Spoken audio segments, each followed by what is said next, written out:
নমস্কার, শুরু করছি হুগলি আজকের বিশেষ খবর। হিন্দ মোটরে বধূ হত্যার অভিযোগে গ্রেফতার স্বামী।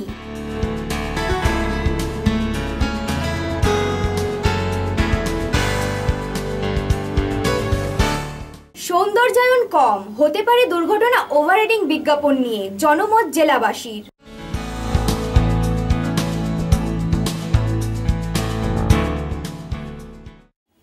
এখন আসছে বিস্তারিত খবরে।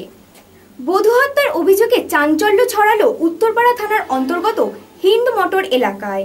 মৃতার পরিবারের অভিযোগের ভিত্তিতে গ্রেফতার স্বামীকে। শুক্রবার রাতে হিন্দ মোটর কোতরং এলাকায় এক গৃহবধূকে খুনের অভিযোগ উঠল শ্বশুরবাড়ির লোকজনের বিরুদ্ধে। এই ঘটনায় রাতেই ওই গৃহবধূর স্বামীকে খুনের অভিযোগে গ্রেপ্তার করেছে উত্তরপাড়া থানার পুলিশ। মৃত ওই গৃহবধূর নাম রূপা দাস। বছর 24-এর রূপার বাপের বাড়ি কোন্নগর বাসাই অঞ্চলে। বছর দেড়েক আগে রূপার সাথে কোতরঙের বাসিন্দা প্রদীপ দাসের বিয়ে হয়। মৃতার বাবা তারক কুণ্ডু ও মা অঞ্জলি কুণ্ডুর অভিযোগ, বিয়ের পর থেকেই পণের দাবিতে মেয়ের উপর শ্বশুরবাড়ির লোকজনেরা শারীরিক ও মানসিক অত্যাচার করত, প্রায়শই মারধর করত মেয়েকে। জামাই সবাই বোনরা মিলে মেরে ফেলেছে আমার মেয়েটাকে। আমার মেয়ে কষ্ট করেছিল, মেরেছে ওরা। ওদের কি অসুবিধা হচ্ছিল, একটা বোনের বিয়ে হয়নি, সেই বোনটা বেশি চালাতো। বোনটা বেশি চালিয়ে সব বোনগুলো বাপের বাড়িতে থাকে। আর আমার ভাগ্নিকে এসে জ্বালাতন করতো, আমার বোন জ্বালাতন করতো। তারপরে ওকে আজকে সবাই মিলে মেরে দিয়েছে। আজকে সবাই আমাকে বলেছে তোমার জামাই শরীর খারাপ বলে আমাকে ডেকে নিয়ে আসছে। আমি একা আসছি, এসে দেখছি জামাই নাই, আমার মেয়ে পড়ে আছে বেডের মধ্যে। তখন সবাইকে আমি ফোন করেছি, যে আমার মেয়েকে মেরে দিল। আরে বাবা রে, কত কষ্ট করে মেয়েকে মানুষ করেছে, আমাকে মামা ছাড়া জানে না। আমি সব দেখাশোনা করে দিয়ে দিয়েছি, আমার মেয়েটাকে মেরে দিল আজকে। একবার বললো না আমার মেয়েটাকে। আমার মৃতার ভাইয়ের অভিযোগ, শুক্রবার রাতে তার দিদিকে মেরে গলায় দড়ি দিয়ে ঝুলিয়ে দিয়েছে শ্বশুরবাড়ির লোকজনেরা। হাসপাতালে এসে দেখতে পায় তার দিদি মৃত। এদিন রাতেই উত্তরপাড়া থানায় অভিযোগ দায়ের করেন মৃতার পরিবার। রাতেই মৃত ওই গৃহবধূর স্বামী প্রদীপ দাসকে খুনের অভিযোগে গ্রেফতার করলেও অন্য দুই অভিযুক্ত পলাতক। ব্যুরো রিপোর্ট, হুগলি আজকে। বাঁশবেড়িয়া পৌরসভার অন্তর্গত 3টি গঙ্গার ঘাটে বিতরণ করা হলো লাইফ জ্যাকেট। তেদেনীপাড়া জেটি দুর্ঘটনার পর নড়ে চড়ে বসেছে রাজ্য প্রশাসন। ইতিমধ্যেই ঘটনাস্থল দেখে গেছেন রাজ্যের মুখ্য সচিব বাসুদেব বন্দ্যোপাধ্যায়। মুখ্য সচিবের সঙ্গে জেলা প্রশাসনের আলোচনায় ঠিক হয় অবিলম্বে হুগলি জেলার সমস্ত ঘাটগুলিতে সাধারণ যাত্রীরা যাতে লাইফ জ্যাকেট পরে যাতায়াত করে, সেই মতো জেলার বিভিন্ন ঘাটে লাইফ জ্যাকেট দেওয়া শুরু হয়েছে রাজ্য সরকারের। রাজ্য সরকারের দেওয়া সেই 200টি লাইফ জ্যাকেট বাঁশবেড়িয়া পুরসভা তুলে দিল বাঁশবেড়িয়া পুরসভা নিয়ন্ত্রিত 3টি ঘাটে, ডানলপ খেয়াঘাট, ত্রিবেণী খেয়াঘাট ও শিবপুর রাজাঘাটে। এদিন মোট 200টি লাইফ জ্যাকেট দেওয়া হয় ওই ঘাটগুলিতে। এদিন থেকে এই লাইফ জ্যাকেট পরে যাতায়াত শুরু করেন নিত্যযাত্রীরা। ভদ্রেশ্বরে যে দুর্ঘটনা ঘটলো, সেই দুর্ঘটনার পর থেকে সরকারটা চিন্তা ভাবনা নিয়েছে যে প্রত্যেকটা ফেরিঘাটে লাইফ জ্যাকেট পরে যাতায়াত করতে হবে যাত্রীদের। সেতে আমি আজকে ত্রিবেণী ঘাটে পার হচ্ছি, দেখছি আজকে লাইফ জ্যাকেট এসছে এখানে। এই লাইফ জ্যাকেট পরে এখানে পারাপার হতে দিচ্ছে না, করলে পারাপার হতে দিচ্ছে না। তারপরে বিশেষত এই ঘাটের ভাড়া 5 টাকা করে নিচ্ছে। কিন্তু বিশেষ করে যদি কোনো ঝড় বৃষ্টি হয়, যে মহিলারা সেটার নিচে দাঁড়াবে কি কোনো যাত্রীরা সেটার নিচে দাঁড়াবে, সেই সব পরিস্থিতি এখানে কিছু নেই। সরকার যদি এই চিন্তাভাবনাটা নেয় যে এখানে যারা সেট করে দেওয়ার মতো কি মহিলাদের বাসগুলি যাতে দুজনে করে দেয়, তাহলে খুবই যাত্রীদের পক্ষ থেকে খুব ভালো হয়। এই লাইফ জ্যাকেট প্রদান প্রসঙ্গে বাঁশবেড়িয়া পুরসভার সিআইসি অমিত ঘোষ বলেন, সারা পশ্চিমবঙ্গে জলপথ পরিবহনের যে জায়গাগুলো রয়েছে, সরকারিভাবে বেসরকারিভাবে বহু জলপথ পরিবহনের ব্যবস্থা রয়েছে, কিন্তু এর আগে কোনো সরকারি জলপথে মানুষের নিরাপত্তার জন্য যে কথাটা ভাবেনি।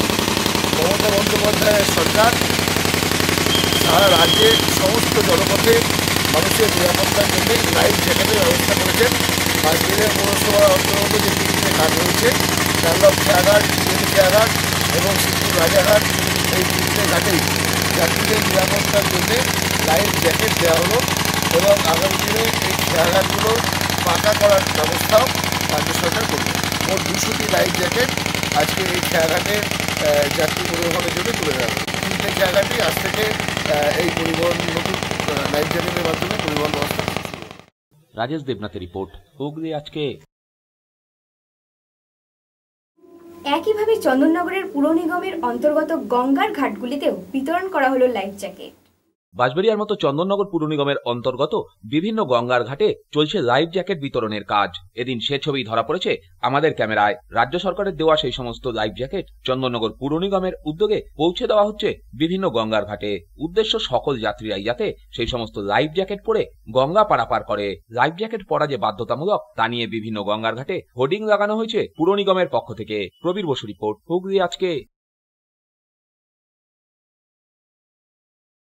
চলন্ত ট্রেনে উঠতে গিয়ে পা পিছলে লাইনে পড়ে গিয়ে মৃত্যু হলো বছর 30 বয়সের অজ্ঞাত পরিচয় এক যুবকের। শুক্রবার দুপুরে পূর্ব রেলের হাওড়া ব্যান্ডেল শাখার ভদ্রেশ্বর স্টেশনে এই দুর্ঘটনা ঘটে। মৃত যুবকের নাম রাজীব সাউ, বাড়ি ভদ্রেশ্বরের তেলেনিপাড়া এলাকার। ভয় দেখিয়ে মারদাঙ্গা করে গ্রাম জ্বালিয়ে এসব যারা করেন তারা জেনে রাখুন পাল্টা প্রতিরোধ হবে। শনিবার ভাবাদিঘিতে গিয়ে এক কথাই বললেন সেফ ডেমোক্রেসির অন্যতম সদস্য বিকাশ রঞ্জন ভট্টাচার্য। ভয় দেখিয়ে মারদাঙ্গা করে গ্রাম জ্বালিয়ে ঘর পড়িয়ে দিয়ে এসব যারা করেন তারা জেনে রাখুন পাল্টা প্রতিরোধটাও হবে, দরকার হলে পাল্টা মারটাও হবে। ভাবাদিঘিতে দাঁড়িয়ে গ্রামবাসীদের পাশে নিয়ে সেফ ডেমোক্রেসির অন্যতম সদস্য তথা বিশিষ্ট আইনজীবী বিকাশ রঞ্জন ভট্টাচার্য শাসক দলের বিরুদ্ধে এমনটাই হুমকি দিলেন। শনিবার দুপুর 2টো নাগাদ গোঘাটের ভাবাদিঘিতে গিয়েছিলেন সেফ ডেমোক্রেসির এক প্রতিনিধি দল। সেই প্রতিনিধি দলে ছিলেন আইনজীবী তথা কলকাতার প্রাক্তন মেয়র বিকাশ রঞ্জন ভট্টাচার্য ছাড়াও সুপ্রিম কোর্টের প্রাক্তন বিচারপতি অশোক গঙ্গোপাধ্যায়, সিপিএম এর প্রাক্তন বিধায়ক ভারতী মুৎসুদ্দি, দীপালি ভট্টাচার্য, চঞ্চল চক্রবর্তী সহ অন্যান্যরা। কলকাতার বুকে যদি মেট্রো রেলকে কিছু লোকের সুবিধার জন্য মেট্রো রেলের লাইন পরিবর্তন করানো যায়, যেটা ওরা বলছে একবার হয়ে গেছে প্ল্যান পরিবর্তন করা যাবে না, সেটা তো ভুল বলছে, মিথ্যে কথা বলছে। এই মিথ্যের আশ্রয় না নিয়ে মানুষের সুবিধের কথা চিন্তা করে তারা রেলওয়ে ট্র্যাকটা একটু সরিয়ে দিন। উন্নয়নের বিরোধী কেউ নয়, কিন্তু উন্নয়ন মানে এই নয় যে আমি গোটা দেশটাকে শ্মশান করে দেবো। উন্নয়ন করতে গেলে আমার প্রাকৃতিক ভারসাম্য রাখতে হবে, জলাভূমি রাখতে হবে, হাঁস চাষ রাখতে হবে, আমার এখানে পশুপালন ব্যবস্থা করতে হবে, মাছ চাষ, এই সবটা নিয়েই উন্নয়ন। উনি মনে করছেন, উনি বলেছেন, আমি দেখলাম অবাক হয়ে গেলাম, মুখ্যমন্ত্রী বলেন আমার সারদা মায়ের কাছে যেতেই হবে। আমার জ্যান্ত মায়েদের ফেলে দিয়ে সারদা মা, জ্যান্ত মায়েদের কথা কেউ ভাবেন না। ওরা সবাই ওই মাটির মায়ের মূর্তি বানিয়ে তার পুজো করতে ভালোবাসেন। আর যে মা প্রতিদিন আমাদের লালন পালন করছেন, প্রতিদিন আমাদের সন্তান জন্ম দিচ্ছেন, তাদের রক্ষা করছেন, তাদের কথা ভাববেন। এই যে ভাঁওতাবাজি, এই ভাঁওতাবাজির বিরুদ্ধে আপনারা রুখে দাঁড়ান। ওরা ভেবেছে ভয় দেখিয়ে চুপ করিয়ে দেবে। আপনারা জানেন ইতিপূর্বে আমরা আসার চেষ্টা করেছিলাম, আক্রমণ করেছে। সেই আক্রমণ করে ওরা ভয় দেখাতে পারবে না। পুলিশের দায়িত্ব কি? পুলিশকে আমরা পয়সা দিয়ে পুষি, আপনারা পয়সা দেন, প্রত্যেকে আপনারা ট্যাক্স দেন, সেই ট্যাক্সের টাকায় পুলিশ প্রশাসন। পুলিশ প্রশাসনের কাজ কি? পুলিশ প্রশাসনের কাজ হচ্ছে আইন মোতাবেক কাজ করা। আর পুলিশ প্রশাসন জনসাধারণের স্বার্থে কাজ করবে। কোনো একজন সে অনেক ক্ষমতাশালী, তার অনেক জমি আছে, তার কথায় পুলিশ প্রশাসন যদি কাজ করে তাহলে পুলিশ প্রশাসন সংবিধানের বিরুদ্ধে যাচ্ছে। আজকে লড়াইটা আপনাদের হচ্ছে আমার সংবিধান থাকবে নাকি থাকবে না। আপনাদের লড়াই উন্নয়ন বিরোধী নয়, যা বলবার চেষ্টা করছে তৃণমূলীরা। তৃণমূলী বন্ধুরা যদি আমার সঙ্গে আলোচনায় বসেন, আপনাদের হয়ে আমি কথা বলবো, অশোকদা কথা বলবেন, দেখা যাক সেখানে যুক্তির লড়াই। ভয় দেখিয়ে মারদাঙ্গা করে গ্রাম জ্বালিয়ে দিয়ে ঘর পুড়িয়ে দিয়ে যারা বলছেন তারা জেনে রাখুন পাল্টা প্রতিরোধটা হবে, দরকার হলে পাল্টা মারটাও হবে। আমরা সেই দিকেই যেতে চাই। এদিন এলাকায় পুলিশি নজরদারি ছিল। কড়া পুলিশি নিরাপত্তার মধ্যে বিকাশবাবুরা ভাবাদিঘিতে ঢোকেন। তারা ভাবাদিঘির মানুষের সঙ্গে কথা বলেন, সব রকম সহযোগিতা করার আশ্বাস দেন সেফ ডেমোক্রেসির সদস্যরা। তবে ভাবাদিঘি ঢোকার মুখে বহু তৃণমূলের লোকজন এলাকায় জমায়েত ছিল। ব্যুরো রিপোর্ট, হুগলি আজকে। জেলার বিভিন্ন বড় রাস্তায় উন্নত প্রযুক্তির ওভারহেড বিজ্ঞাপন লাগানোর কাজ শুরু হয়ে গেছে। সৌন্দর্যায়ন হলেও দুর্ঘটনার ঝুঁকি কিন্তু থাকছেই, দাবি জেলাবাসীর। দেখুন একটি বিশেষ প্রতিবেদন। জেলার বিভিন্ন বড় রাস্তায় বসছে ওভারহেড বিজ্ঞাপন, কোথাও ডিজিটাল ডিসপ্লে, কোথাও বা সাধারণ ফ্লেক্স। আর এ নিয়েই উঠেছে বিতর্ক। জেলাবাসীর মতে সৌন্দর্যায়নের দিক থেকে সবই ঠিক আছে, কিন্তু সেই সমস্ত চলমান বিজ্ঞাপন দেখতে গিয়েই বাড়তে পারে দুর্ঘটনা। বিভিন্ন ব্যস্ততম বড় রাস্তায় এ ধরনের বিজ্ঞাপন যখন তখন দৃষ্টি আকর্ষণ করতে পারে বাইক আরোহী থেকে পথ চলতি সাধারণ মানুষ কিংবা গাড়ি চালকদের। আর দুর্ঘটনা তো বলে কয়ে আসে না, ব্যস্ত রাস্তায় নজর সামান্য এড়ালেই যখন তখন ঘটতে পারে বড়সড় দুর্ঘটনা। তাই উদ্বিগ্ন জেলাবাসী। বিজ্ঞাপন নিয়ে এটাই যে এত বিজি রাস্তাতে বিজ্ঞাপন এভাবে যদি ডিসপ্লে সিস্টেম বিজ্ঞাপন থাকে তাহলে তাতে লোকের অ্যাটেনশন কমবে রাস্তা চলার প্রতি, এবং ওইদিকে যদি মুহূর্তের জন্যও নজর দেয় সেই মুহূর্তের নজরেই বিপদ ঘটতে পারে।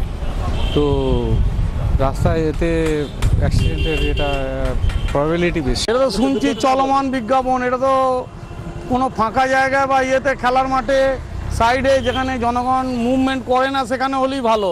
এটার দিকে তাকিয়ে যাবে, বাইক চালাবে, গাড়ি চালাবে, ধাক্কা দেবে, অ্যাক্সিডেন্ট হবে। লোক প্রতিনিয়ত একটা বিপদকে মাথায় নিয়ে এগিয়ে যাবে। প্রচণ্ড দুর্ঘটনাপ্রবণ এলাকা, প্রচুর এখানে টোটো অটোয় ধাক্কা লেগে যায়। সেখানে আবার এরকম একটা জিনিস কি উদ্দেশ্যে হলো কেউ জানে না। এটা দরকারটা কি আছে? অনেক কাজ করার আছে, সেই সব না করে হঠাৎ একটা চলমান বিজ্ঞাপন হয়ে গেল।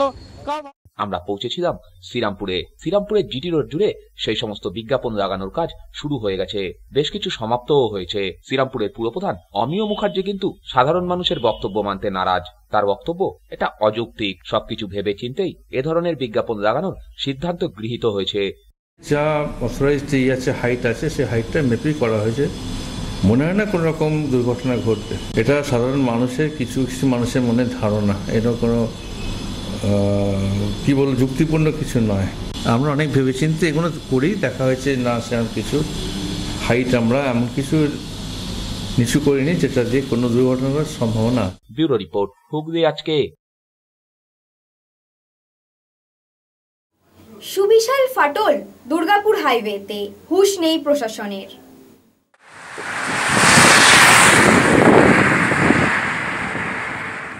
কি ভাবছেন, বাড়ির পাশের কোনো ছোট রাস্তা নয়, এমনই ফাটল ধরেছে দুর্গাপুর হাইওয়েতে। ডানকুনি টোল প্লাজা থেকে খুব বেশি দূরে নয়, চণ্ডীতলা থানার অন্তর্গত দুর্গাপুর হাইওয়ের বর্ধমানগামী লেনে ঠিক এভাবেই ফাটল দেখা দিয়েছে বেশ কয়েকদিন ধরে। লম্বালম্বি টানা প্রায় বেশ কয়েক মিটার এই ফাটলের জেরে যখন তখন ঘটে যেতে পারে বড়সড় দুর্ঘটনা। প্রসঙ্গত উল্লেখযোগ্য, মাস কয়েক আগেই এখান থেকেই কিছুটা দূরে গুরাপ থানার অন্তর্গত এলাকায় পথ দুর্ঘটনায় মারা গিয়েছেন দোহারের শিল্পী কালিকা প্রসাদ। সে সময় পুলিশ প্রশাসন নড়ে চড়ে বসলেও তারপর আবার যেই কে সেই। এখন প্রশ্ন উঠেছে, তড়িঘড়ি এই রাস্তা সারাই না হলে যদি কোনো দুর্ঘটনা ঘটে তাহলে তার দায় কে নেবে? প্রবীর বসু রিপোর্ট, হুগলি আজকে। মগরার জয়পুর স্টার ডান্স অ্যান্ড ট্রুপের পক্ষ থেকে সম্পূর্ণ অন্যরকমভাবে পালন করা হলো রবীন্দ্র জয়ন্তী উৎসব। Magra Jaypur star dance and troupe নৃত্য শিক্ষা কেন্দ্রের পক্ষ থেকে একটু অন্যরকম ভাবে রবীন্দ্র জয়ন্তী পালন করা হয়। গ্রীষ্মের প্রখর দাবদাহ থেকে সাধারণ মানুষকে সামান্য স্বস্তি দিতে ত্রিবেণী মগরা রোডে খোলা হয় জলছত্র।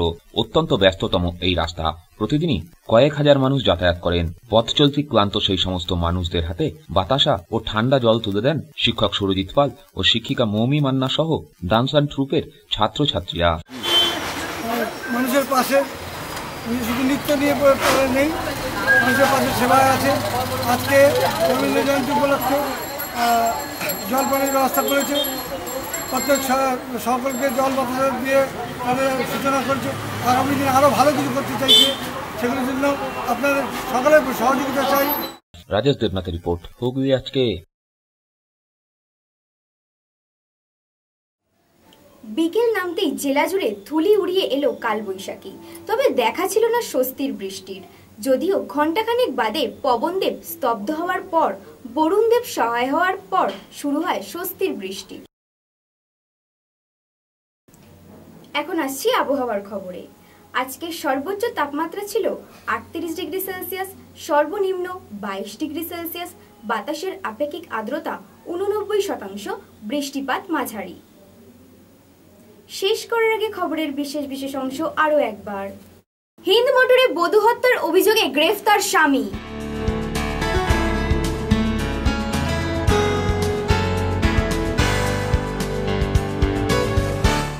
সৌন্দর্যায়ন কম হতে পারে দুর্ঘটনা ওভাররাইডিং বিজ্ঞাপন নিয়ে জনমত জেলাবাসীর।